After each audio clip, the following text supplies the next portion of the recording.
So tell me if this sounds familiar.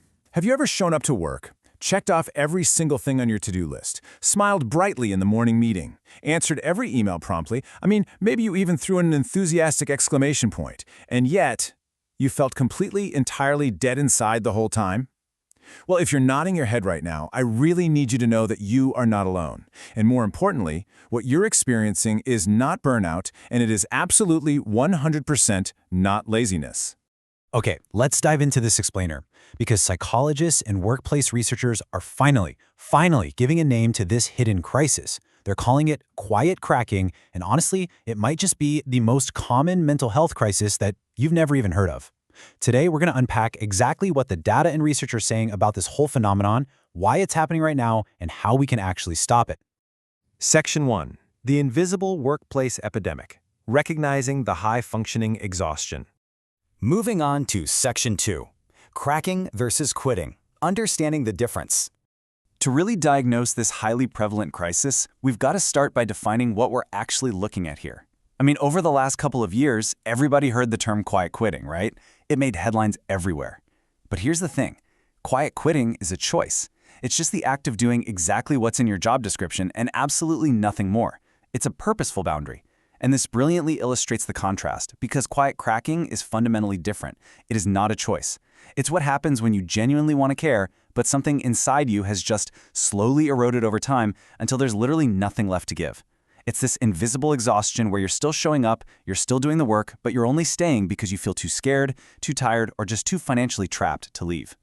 Now, if you're wondering just how widespread this emotional erosion actually is, the numbers from recent workplace surveys are, well, they're staggering. Roughly 20%, that is 1 in 5 employees, experience this feeling frequently.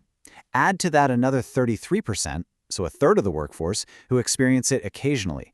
Put that together, and that means over half of the workforce is walking around with some version of this invisible fracture.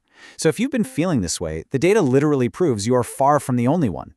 Now, what's really interesting about this slide is the sheer scale of the financial toll this silence takes. According to estimates by Fortune magazine, the productivity loss associated with this epidemic sits at a massive $438 billion a year. Let that sink in for a second. $438 billion.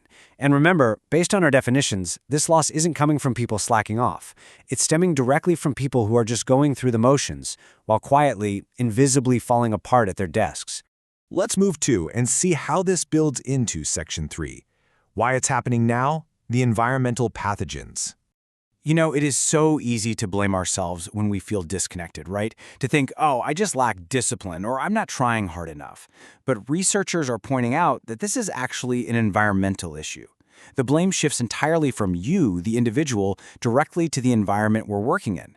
There are basically 3 massive macroeconomic and cultural forces colliding right now to create the perfect storm for quiet cracking: the big stay, the always-on culture, and unrewarded effort.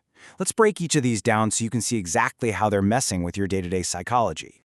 First up, we have what economists are calling the big stay. We're currently in a cooling job market.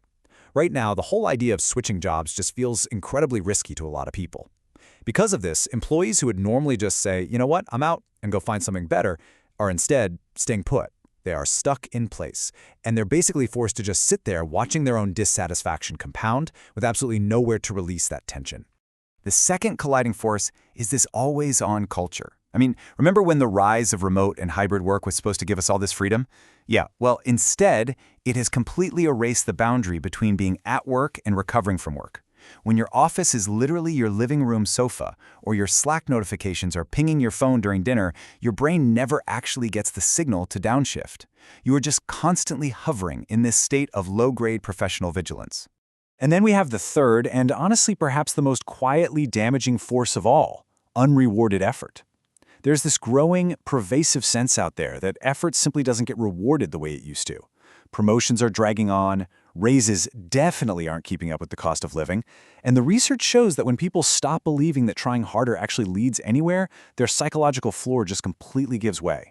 So how do you spot it if it's so invisible? Because to a manager who's just glancing at a performance dashboard, everything looks totally fine. You're still hitting your deadlines, you're still dropping a quick good morning in the team chat. But underneath, researchers see a very specific pattern. Treat this as a diagnostic checklist for yourself. You've got this chronic, low-grade fatigue that a good night's sleep just doesn't fix. You have a complete loss of curiosity about work you actually used to find really interesting. You experience sudden irritability that just spikes over tiny, totally insignificant things. And finally, when you list your reasons to stay at the job, they're entirely external survival metrics. The paycheck, the health insurance, the fear of starting over. There's zero internal drive left, zero reasons that are actually about the work itself. Section 4. How to stop the slide. Small levers for real change. Now, if that checklist felt a little too familiar, take a deep breath, because the treatment for this epidemic is entirely within your reach. So the crucial point is this: quiet cracking isn't a personal failure of resilience. It's just not. You have to reframe your thinking here. This is exactly what happens to a normal, healthy person under a specific set of conditions.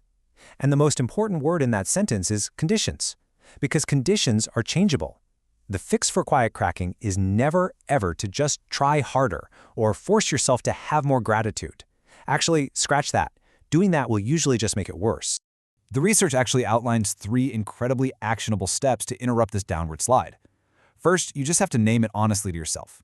You cannot address a problem if you're pretending it isn't there. Just acknowledge, hey, I'm cracking.